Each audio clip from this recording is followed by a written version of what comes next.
Spawn of the Stars, Part 2. The big ships were vanishing in the oncoming fog. Whirls of vapor were eddying toward them in the flame-blaster air. Above them, the watchers saw dimly the 5 gleaming bulbs. There were airplanes attacking. The tapping of machine gun fire came to them faintly. Fast planes circled and swooped toward the enemy. An armada of big planes drove in from beyond. Formations were blocking space above. Every branch of the service was there, Thurston exulted. The Army, Marine Corps, the Navy. He gripped hard at the dry ground in a paralysis of taut nerves. The battle was on, and in the balance hung the fate of the world. The fog drove in fast.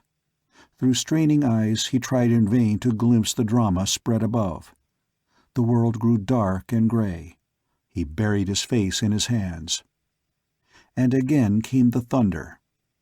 The men on the ground forced their gaze to the clouds, though they knew some fresh horror awaited.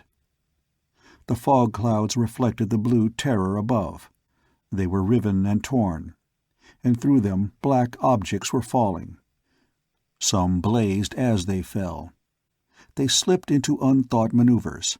They darted to earth trailing yellow and black gasoline fires. The air was filled with the dread rain of death that was spewed from the gray clouds. Gone was the roaring of motors. The Air Force of the San Diego area swept in silence to the earth, whose impact alone could give kindly concealment to their flame-stricken burden. Thurston's last control snapped. He flung himself flat to bury his face in the sheltering earth. Only the driving necessity of work to be done saved the sanity of the survivors. The commercial broadcasting stations were demolished, a part of the fuel for the terrible furnace across the bay. But the naval radio station was beyond, on an outlying hill. The Secretary of War was in charge. An hour's work, and this was again in commission, to flash to the world the story of disaster. It told the world also of what lay ahead. The writing was plain. No prophet was needed to forecast the doom and destruction that awaited the earth. Civilization was helpless. What of armies and cannon, of navies, of aircraft, when from some unreachable height these monsters within their bulbous machines could drop coldly, methodically, their diminutive bombs? And when each bomb meant shattering destruction, each explosion blasting all within a radius of miles, each followed by the blue blast of fire that melted the twisted framework of buildings and powdered the stones to make of a proud city a desolation of wreckage, black and silent beneath the cold stars. There was no crumb of comfort for the world in the terror the radio told. Slim Riley was lying on an improvised cot when Thurston and the representative of the Bureau of Standards joined him. 4 walls of a room still gave shelter in a half-wrecked building. There were candles burning. The dark was unbearable.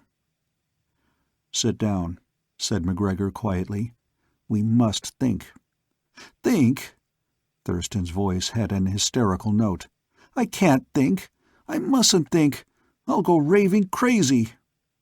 "Yes, think," said the scientist. "Had it occurred to you that that is our only weapon left?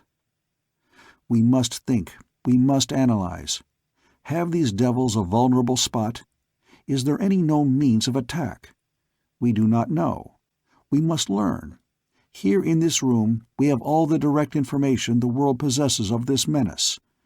I have seen their machines in operation. You have seen more. You have looked at the monsters themselves. At one of them, anyway." The man's voice was quiet, methodical. Mr. McGregor was attacking a problem. Problems called for concentration, not hysterics. He could have poured the contents from a beaker without spilling a drop. His poise was needed. They were soon to make a laboratory experiment. The door burst open to admit a wild-eyed figure that snatched up their candles and dashed them to the floor. "Lights out!" he screamed at them. "There's one of 'em coming back!" He was gone from the room. The men sprang for the door, then turned to where Riley was clumsily crawling from his couch. An arm under each of his, and the three men stumbled from the room. They looked about them in the night. The fog banks were high, drifting in from the ocean. Beneath them the air was clear. From somewhere above, a hidden moon forced a pale light through the clouds. And over the ocean, close to the water, drifted a familiar shape. Familiar in its huge, sleek roundness, in its funnel-shaped base, where a soft roar made vaporous clouds upon the water. Familiar, too, in the wild dread it inspired. The watchers were spellbound. To Thurston there came a fury of impotent frenzy. It was so near. His hands trembled to tear at the door, to rip at that foul mass he knew was within. The great bulb drifted past. It was nearing the shore. But its action, its motion. Gone was the swift certainty of control. The thing settled and sank, to rise weakly with a fresh blast of gas from its exhaust. It settled again and passed waveringly on in the night. Thurston was throbbing alive with hope that was certainty. "It's been hit!" he exulted. "It's been hit! Quick! After it! Follow it!" He dashed for a car. There were some that had been salvaged from the less ruined buildings. He swung it quickly around where the others were waiting. "Get a gun!" he commanded. "Hey, you!" to an officer who appeared. "Your pistol, man! Quick! We're going after it!" He caught the tossed gun and hurried the others into the car. "Wait," McGregor commanded. "Would you hunt elephants with a pop gun? Or these things?" "Yes," the other told him. "Or my bare hands. Are you coming, or aren't you?" The physicist was unmoved. "The creature you saw, you said that it writhed in bright light. You said it seemed almost in agony. There's an idea there.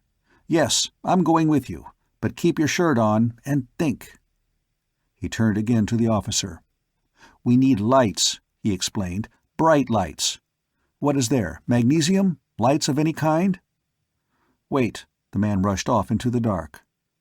He was back in a moment to thrust a pistol into the car. "Flares," he explained. "Here's a flashlight if you need it." The car tore at the ground as Thurston opened it wide. He drove recklessly toward the highway that followed the shore. The high fog had thinned to a mist. A full moon was breaking through to touch with silver the white breakers hissing on the sand. It spread its full glory on dunes and sea. One more of the countless soft nights where peace and calm beauty told of an ageless existence that made naught of the red havoc of men or of monsters. It shone on the ceaseless surf that had beaten these shores before there were men, that would thunder there still when men were no more. But to tense, crouching men in the car it shone only ahead on a distant, glittering speck. A wavering reflection marked the uncertain flight of the stricken enemy. Thurston drove like a maniac. The road carried them straight toward their quarry. What could he do when he overtook it? He neither knew nor cared. There was only the blind fury forcing him on within reach of the thing. He cursed as the lights of the car showed a bend in the road. It was leaving the shore. He slackened their speed to drive cautiously into the sand. It dragged at the car, but he fought through to the beach, where he hoped for firm footing. The tide was out. They tore madly along the smooth sand, breakers clutching at the flying wheels. The strange aircraft was nearer. It was plainly over the shore they saw. Thurston groaned as it shot high in the air in an effort to clear the cliffs ahead. But the heights were no longer a refuge.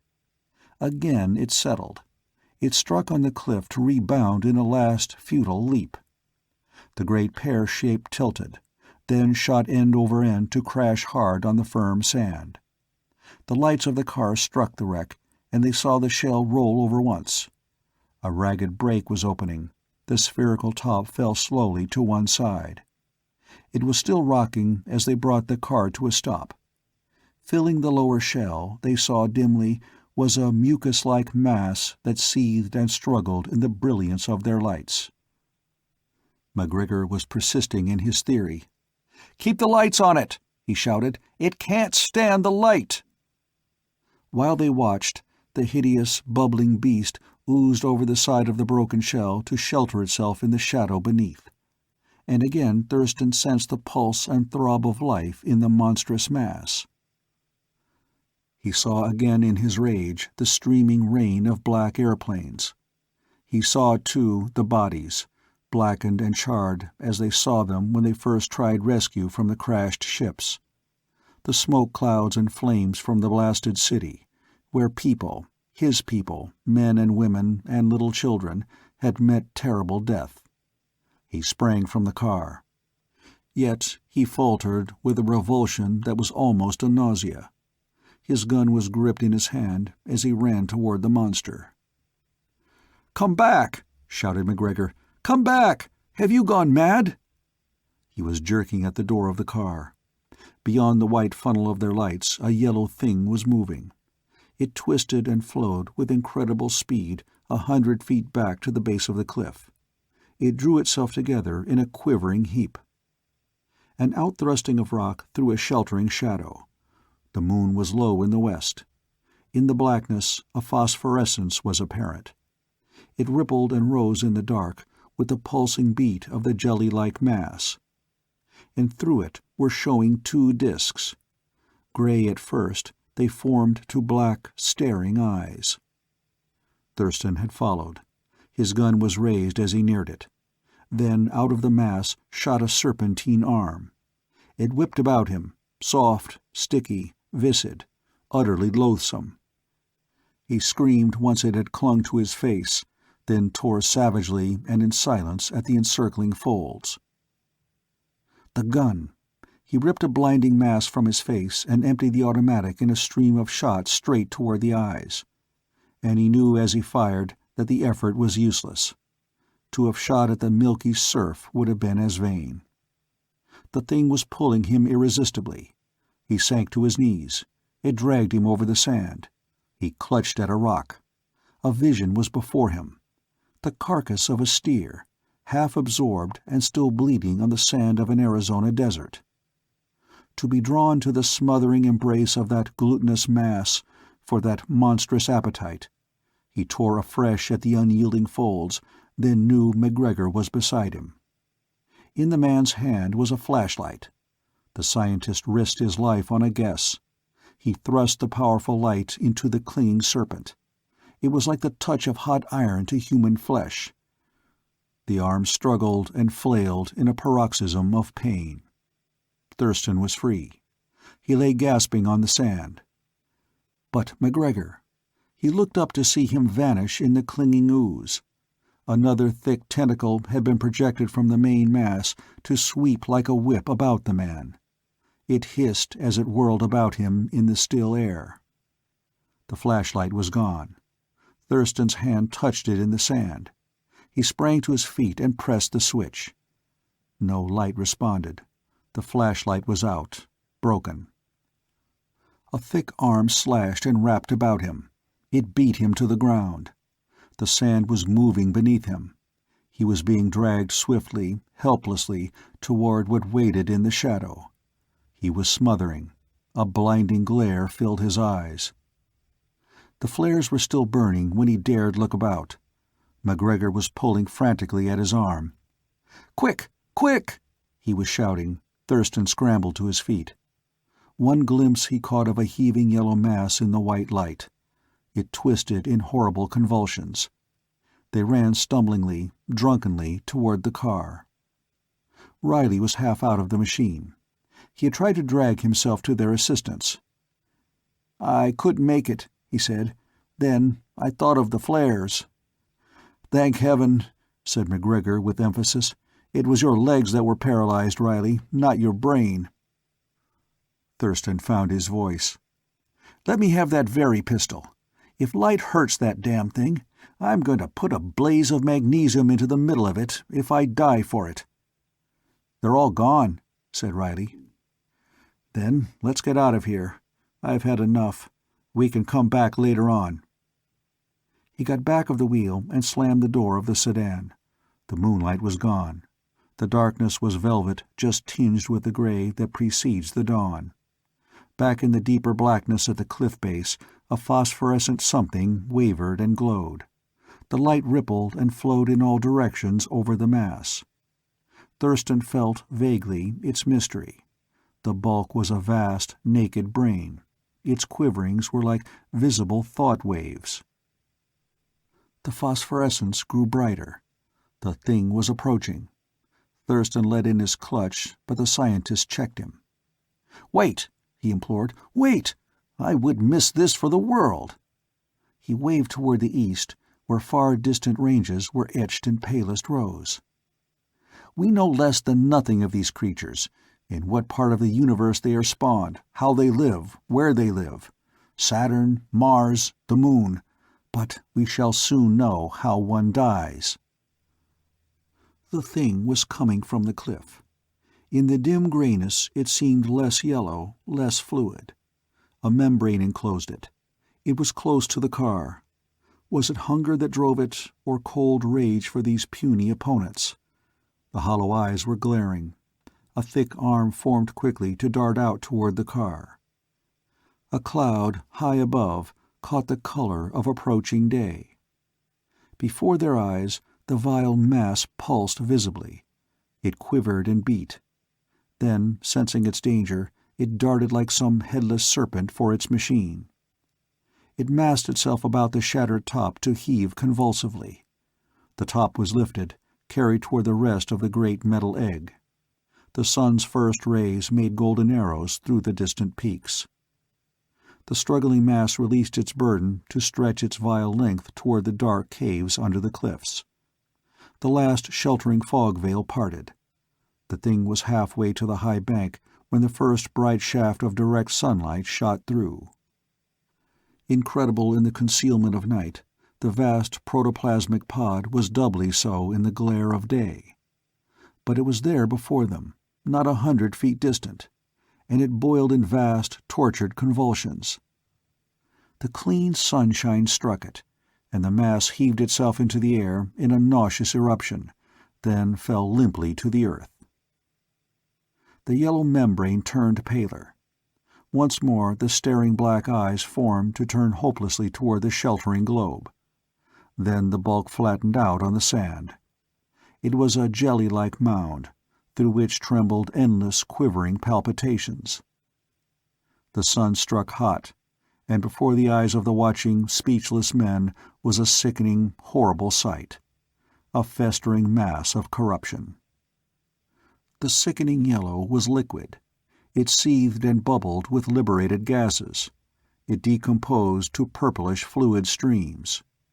A breath of wind blew in their direction. The stench from the hideous pool was overpowering, unbearable.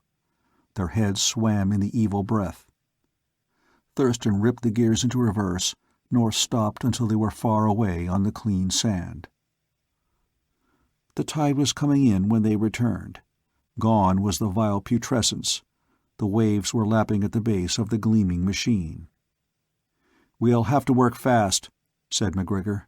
"I must know. I must learn." He drew himself up into the shattered shell. It was of metal, some 40 feet across. Its framework a maze of lattice struts. The central part was clear. Here in a wide, shallow pan the monster had rested. Below this was tubing, intricate coils, massive, heavy, and strong. McGregor lowered himself upon it. Thurston was beside him. They went down into the dim bowels of the deadly instrument. "Hydrogen." The physicist was staring. "Hydrogen. There's our starting point. A generator, obviously forming the gas. From what? They couldn't compress it.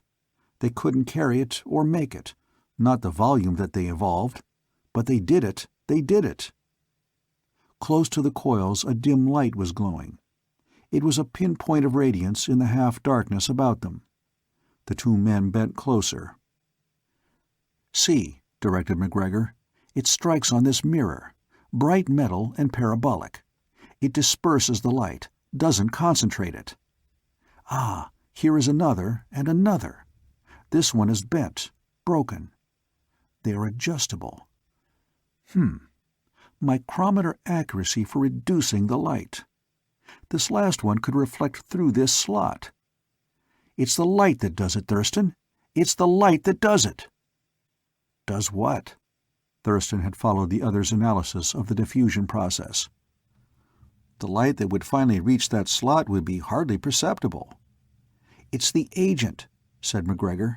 The activator, the catalyst. What does it strike upon? I must know. I must. The waves were splashing outside the shell. Thurston turned in a feverish search of the unexplored depths. There was a surprising simplicity, an absence of complicated mechanism. The generator, with its tremendous braces to carry its thrust to the framework itself, filled most of the space. Some of the cribs were thicker, he noticed. Solid metal, as if they might carry great weights. Resting upon them were ranged numbers of objects. They were like eggs, slender and inches in length. On some were propellers. They worked through the shells on long, slender rods. Each was threaded finely.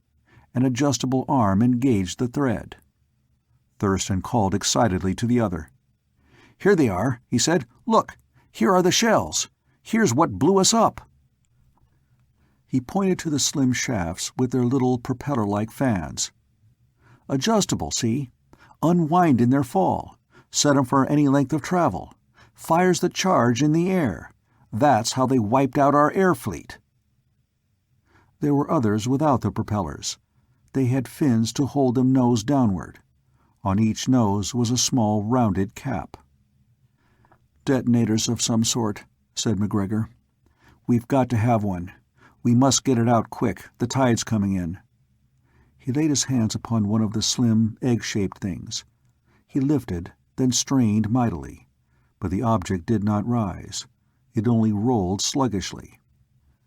The scientist stared at it amazed. "Specific gravity," he exclaimed, "beyond anything known. There's nothing on Earth. There is no such substance, no form of matter." His eyes were incredulous. "Lots to learn," Thurston answered grimly. "We've yet to learn how to fight off the other 4. The other nodded. "Here's the secret," he said. "These shells liberate the same gas that drives the engine. Solve one, and we solve both. Then we learn how to combat it. But how to remove it, that is the problem. You and I can never lift this thing out of here." His glance darted about. There was a small door in the metal beam. The groove in which the shells were placed led to it. It was a port for launching the projectiles. He moved it, opened it. A dash of spray struck him in the face. He glanced inquiringly at his companion. "Dare we do it?" he asked. "Slide one of them out?" Each man looked long into the eyes of the other. Was this, then, the end of their terrible night? One shell to be dropped, then a bursting volcano to blast them to eternity. "The boys in the planes risked it," Thurston said quietly. "They got theirs." He stopped for a broken fragment of steel. "Try one with a fan on. It hasn't a detonator." The men pried at the slim thing. It slid slowly toward the open port. One heave and it balanced on the edge, then vanished abruptly. The spray was cold on their faces. They breathed heavily with the realization that they still lived. There were days of horror that followed, horror tempered by a numbing paralysis of all emotions. There were bodies by thousands to be heaped in the pit where San Diego had stood, to be buried beneath countless tons of debris and dirt. Trains brought in an army of helpers. Airplanes came with doctors and nurses and the beginning of a mountain of supplies. The need was there, it must be met. Yet the whole world was waiting while it helped, waiting for the next blow to fall. Telegraph service was improvised and radio receivers rushed in. The news of the world was theirs once more. And it told of a terrified, waiting world. There would be no temporizing now on the part of the invaders. They had seen the airplanes swarming from the ground. They would know an airdrome next time from the air. Thurston had noted the windows in the great shell, windows of dull-colored glass, which would protect the darkness of the interior, essential to life for the horrible occupant, but through which it could see. It could watch all directions at once. The great shell had vanished from the shore. Pounding waves and the shifting sands of high tide had obliterated all trace. More than once had Thurston uttered devout thanks for the chance shell from an anti-aircraft gun that had entered the funnel beneath the machine, had bent and twisted the arrangement of mirrors that he and McGregor had seen, and, exploding, had cracked and broken the domed roof of the bulb. They had learned little, but McGregor was up north within reach of Los Angeles laboratories. He had with him the slim cylinder of death. He was studying, thinking. Telephone service had been established for official business. The whole nationwide system, for that matter, was under military control. The Secretary of War had flown back to Washington. The whole world was on a war basis. War. And none knew where they should defend themselves, nor how. An orderly rushed Thurston to the telephone. "You are wanted at once. Los Angeles calling." The voice of McGregor was cool and unhurried as Thurston listened. "Grab a plane, old man," he was saying, "and come up here on the jump." The phrase brought a grim smile to Thurston's tired lips. "Hell's popping," the Secretary of War had added on that evening those long ages before. Did McGregor have something? Was a different kind of hell preparing to pop? The thoughts flashed through the listener's mind. "I need a good deputy," McGregor said. "You may be the whole works, may have to carry on, but I'll tell you it all later. Meet me at the Biltmore." "In less than 2 hours," Thurston assured him. A plane was at his disposal. Riley's legs were functioning again after a fashion. They kept the appointment with minutes to spare. "Come on," said McGregor. "I'll talk to you in the car." The automobile whirled them out of the city to race off upon a winding highway that climbed into far hills. There was 20 miles of this. McGregor had time for his talk. "They've struck," he told the two men. "They were over Germany yesterday. The news was kept quiet. I got the last report a half hour ago. They pretty well wiped out Berlin. No Air Force there.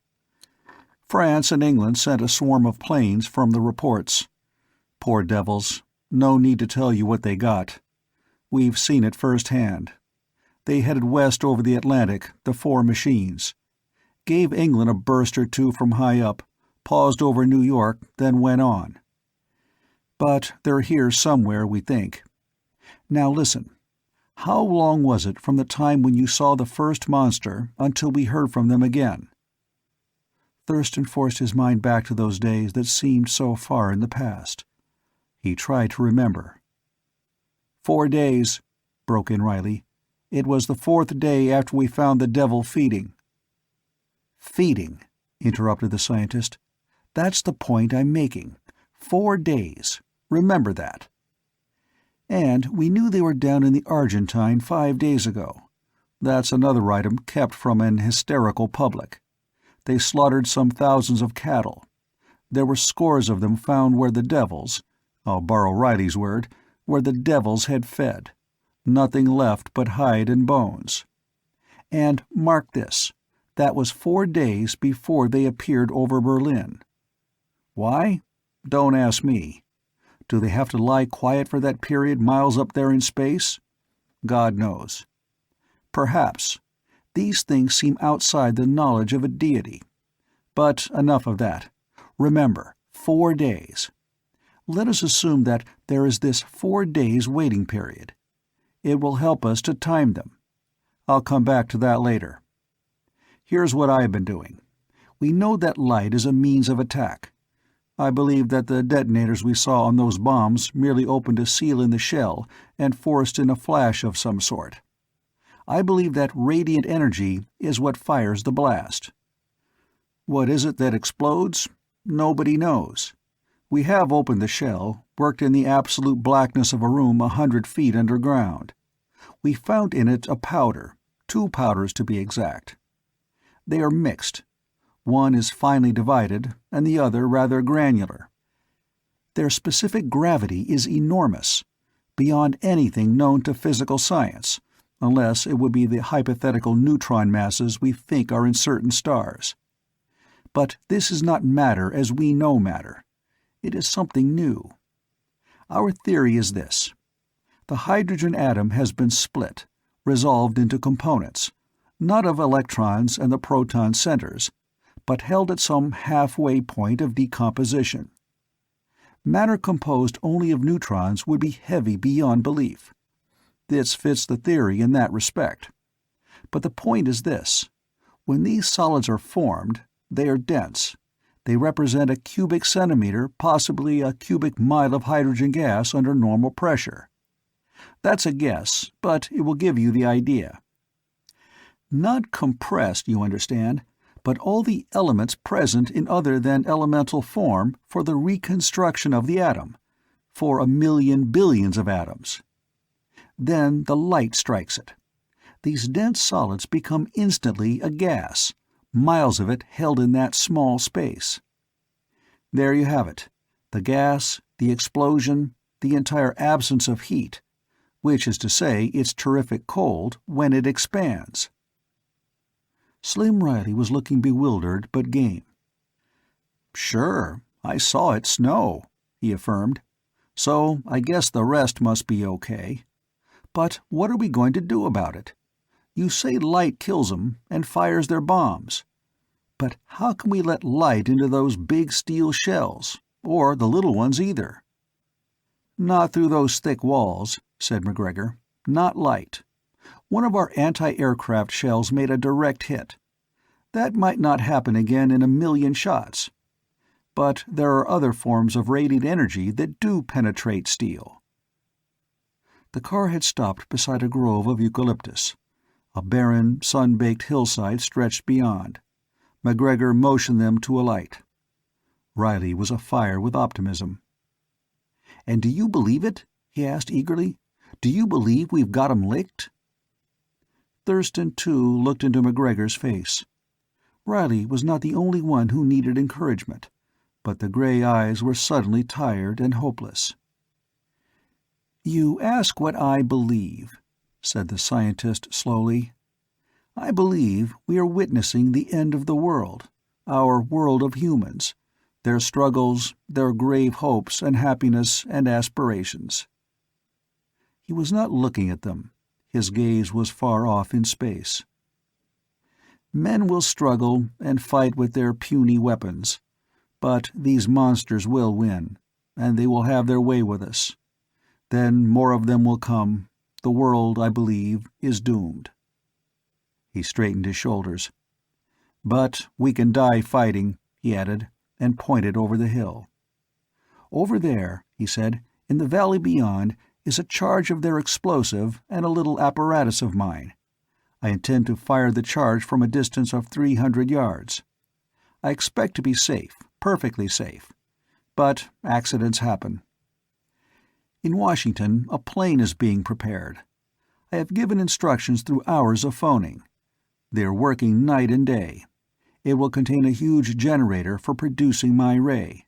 Nothing new, just the product of our knowledge of radiant energy up to date. But the man who flies that plane will die horribly. No time to experiment with protection. The rays will destroy him, though he may live a month." "I am asking you," he told Cyrus Thurston, "to handle that plane. You may be of service to the world. You may find you are utterly powerless. You surely will die. But you know the machines and the monsters. Your knowledge may be of value in an attack." He waited. The silence lasted for only a moment. "Why, sure," said Cyrus Thurston. He looked at the eucalyptus grove with earnest appraisal. The sun made lovely shadows among their stripped trunks. The world was a beautiful place. A lingering death, McGregor had intimated, and horrible. "Why, sure," he repeated steadily. Slim Riley shoved him firmly aside to stand facing McGregor. "Sure hell," he said. "I'm your man, Mr. McGregor." "What do you know about flying?" he asked Cyrus Thurston. "You're good, for a beginner. But men like you two have got brains, and I'm thinking the world will be needin' them. Not me. All I'm good for is holdin' a shtick." His brogue had returned to his speech and was evidence of his earnestness. "And besides—" the smile faded from his lips and his voice was suddenly soft. "Them boys we saw take their last flip was just pilots to you, just a bunch of good fighters. Well, they're buddies of mine. I fought beside some of them in France. I belong." He grinned happily at Thurston. "Besides," he said, "what do you know about dogfights?" McGregor gripped him by the hand. "You win," he said. "Report to Washington. The Secretary of War has all the dope." He turned to Thurston. "Now for you. Get this. The enemy machines almost attacked New York. One of them came low, then went back, and the four flashed out of sight toward the west. It is my belief that New York is next, but the devils are hungry. The beast that attacked us was ravenous, remember. They need food and lots of it. You will hear of their feeding, and you can count on 4 days. Keep Riley informed. That's your job. Now I'm going over the hill. If this experiment works, there's a chance we can repeat it on a larger scale. No certainty, but a chance. I'll be back. Full instructions at the hotel in case." He vanished into the scrub growth. "Not exactly encouraging," Thurston pondered. "But he's a good man, Mac, a good egg. Not as big a brain as the one we saw, but perhaps it's a better one, cleaner, and it's working." They were sheltered under the brow of the hill, but the blast from the valley beyond rocked them like an earthquake. They rushed to the top of the knoll. McGregor was standing in the valley. He waved them a greeting and shouted something unintelligible. The gas had mushroomed into a cloud of steamy vapor. From above came snowflakes to whirl in the churning mass, then fall to the ground. A wind came howling about them to beat upon the cloud. It swirled slowly back and down the valley. The figure of McGregor vanished in its smothering embrace. "Exit McGregor," said Cyrus Thurston softly. He held tight to the struggling figure of Slim Riley. "He couldn't live a minute in that atmosphere of hydrogen," he explained. "They can, the devils, but not a good egg like Mac. It's our job now, yours and mine." Slowly the gas retreated, lifted to permit their passage down the slope. McGregor was a good prophet. Thurston admitted that when, 4 days later, he stood on the roof of the Equitable Building in lower New York. The monsters had fed as predicted. Out in Wyoming, a desolate area marked the place of their meal, where a great herd of cattle lay smothered and frozen. There were ranch houses, too, in the circle of destruction, their occupants frozen stiff as the carcasses that dotted the plains. The country had stood tense for the following blow. Only Thurston had lived in certainty of a few days' reprieve, and now had come the 4th day. In Washington was Riley. Thurston had been in touch with him frequently. "Sure, it's a crazy machine," the pilot had told him.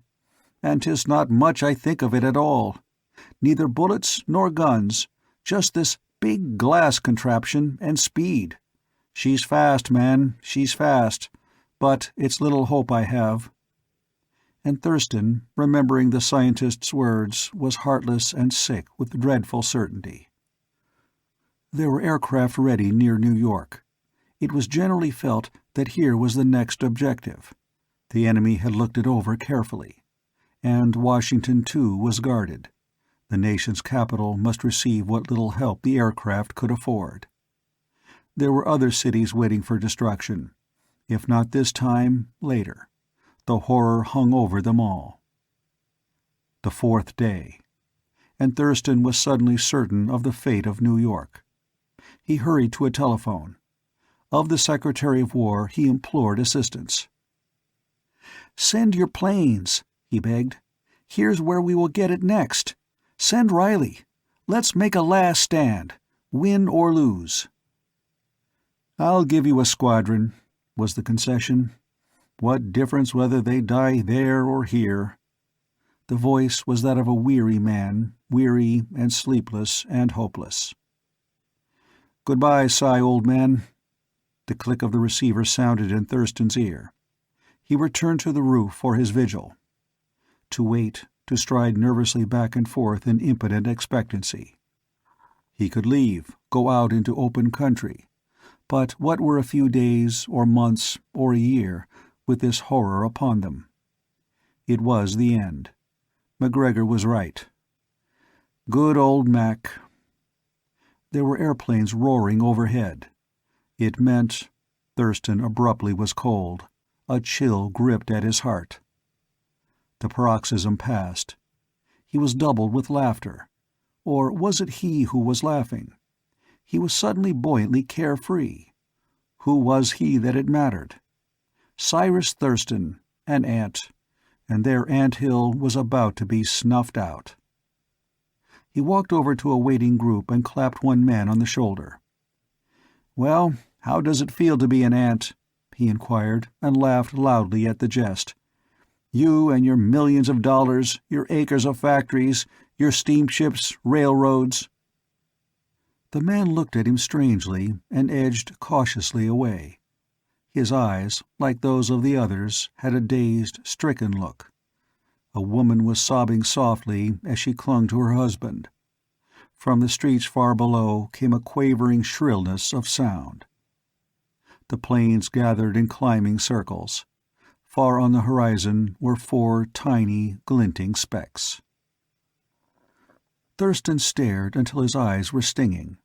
He was walking in a waking sleep as he made his way to the stone coping beyond which was the street far below. He was dead, right this minute. What were a few minutes more or less? He could climb over the coping. None of the huddled, fear-gripped group would stop him. He could step out into space and fool them, the devils. They could never kill him. What was it MacGregor had said? "Good egg, MacGregor. But we can die fighting." Yes, that was it. Die fighting. But he couldn't fight. He could only wait. Well, what were the others doing, down there in the streets, in their homes? He could wait with them, die with them. He straightened slowly and drew one long breath. He looked steadily and unafraid at the advancing specks. They were larger now. He could see their round forms. The planes were less noisy.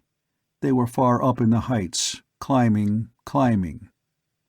The bulbs came slantingly down. They were separating. Thurston wondered vaguely. What had they done in Berlin? Yes, he remembered. Placed themselves at the 4 corners of a great square and wiped out the whole city in one explosion. 4 bombs dropped at the same instant, while they shot up to safety in the thin air. How did they communicate? Thought transference, most likely. Telepathy between those great brains, one to another. A plane was falling. It curved and swooped in a trail of flame, then fell straight toward the earth. They were fighting. Thurston stared above. There were clusters of planes diving down from on high.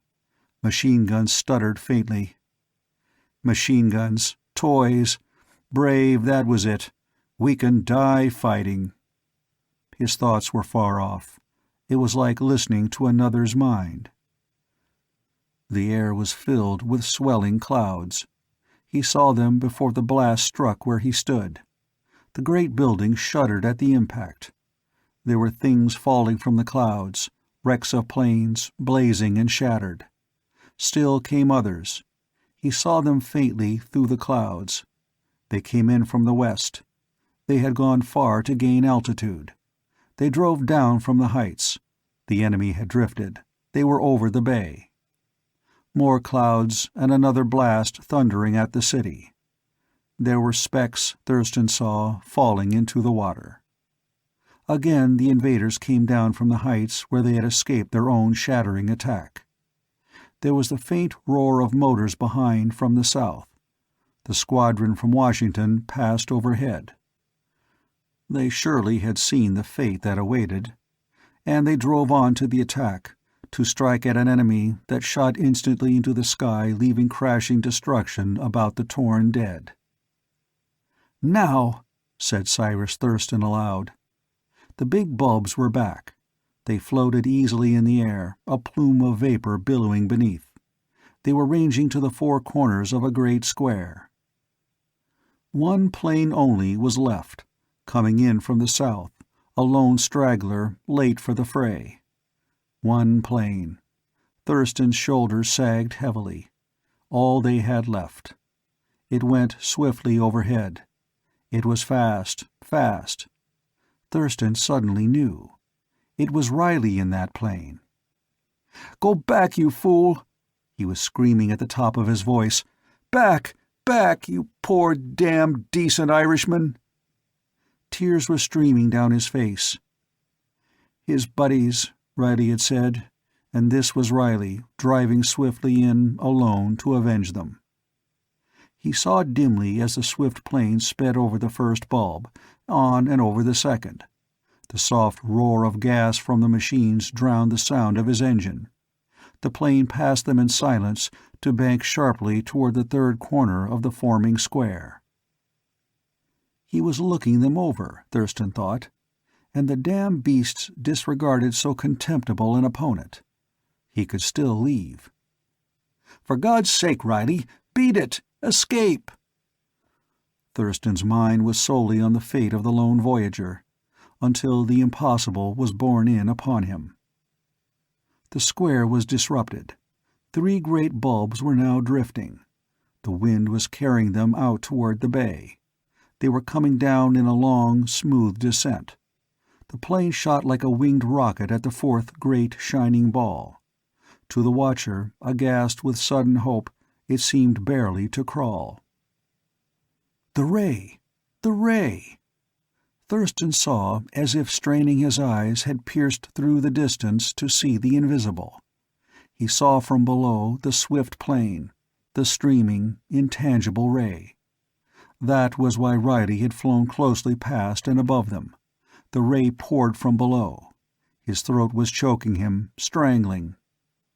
The last enemy took alarm. Had it seen the slow sinking of its companions, failed to hear them in reply to his mental call? The shining pear-shape shot violently upward. The attacking plane rolled to a vertical bank as it missed the threatening clouds of exhaust. "And do you know about dogfights?" And Riley had grinned. Riley belonged. The bulb swelled before Thurston's eyes in its swift descent. It canted to one side to head off the struggling plane that could never escape, did not try to escape. The steady wings held true upon their straight course. From above came the silver meteor. It seemed striking at the very plane itself. It was almost upon it before it belched forth the cushioning blast of gas. Through the forming clouds a plane bored in swiftly. It rolled slowly, was flying upside down. It was under the enemy. Its ray. Thurston was thrown a score of feet away to crash helpless into the stone coping by the thunderous crash of the explosion. There were fragments falling from a dense cloud, fragments of curved and silvery metal. The wing of a plane danced and fluttered in the air. "He fired its bombs," whispered Thurston in a shaking voice. "He killed the other devils where they lay. He destroyed this with its own explosive. He flew upside down to shoot up with the ray to set off its shells." His mind was fumbling with the miracle of it. Clever pilot, Riley, in a dogfight. And then he realized. Cyrus Thurston, millionaire sportsman, sank slowly, numbly to the roof of the Equitable Building that still stood. And New York was still there, and the whole world. He sobbed weakly, brokenly.